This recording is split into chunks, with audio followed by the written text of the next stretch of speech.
Hello everyone, আসসালামু আলাইকুম। সবাই আশা করি ভালো আছেন। আলহামদুলিল্লাহ আলহামদুলিল্লাহ আলহামদুলিল্লাহ। এটা বলার কারণ কি, আমার নোয়াখালীতে বৃষ্টি বন্ধ হয়ে গেছে, আজকে থেকে রোদ উঠছে, কিন্তু পানিগুলা কমা শুরু হইতেছে। আল্লাহ আমাদের দিকে রহমত করছে, দিকে আমরা আল্লাহর কাছে লাখ লাখ শুকরিয়া জানাই। আর আপনাদের মাঝে দুঃখের একটা বিষয় আমি কথা বলবো। আমার নিজের টানও খারাপ লাগতেছে দুঃখের বিষয়টা আপনাদের মাঝে শেয়ার করার জন্য। এই 3 দিন আগে একটা মহিলা মারা গেছে আমাদের এদিকে, কিন্তু বৃষ্টির প্রতীকে আর পানির প্রতীকে মহিলাটাকে দাফন করতে পারে নাই।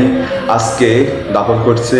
আল্লাহর কাছে দোয়া করি আল্লাহ আমাদের উপরে রহমত করছে, নোয়াখালীকে বাঁচাতেছে। আল্লাহর কাছে লাখ লাখ শুকরিয়া। আর ভাই, আপনাদের মাধ্যমে আরেকটা কথা বলতে চাই ভাই, আপনাদের জন্য আমি অনেক কষ্ট করার পর ভিডিও বানাই, কিন্তু আপনারা আমাকে ভালোবাসা দেন না ভাই। সবাই একটু ভালোবাসা দিবেন এবং আমাকে সবাই একটু সাপোর্ট করবেন। আর আপনারা যারা আমার চ্যানেলের নতুন দর্শক হয়ে থাকেন, তাহলে আমার চ্যানেলটাকে একটু সাপোর্ট করবেন, সাবস্ক্রাইব করে দিবেন। আপনাদের কাছে এটাই আমি কামনা করি। সবাই ভালো থাকবেন আর আমার জন্য দোয়া করবেন।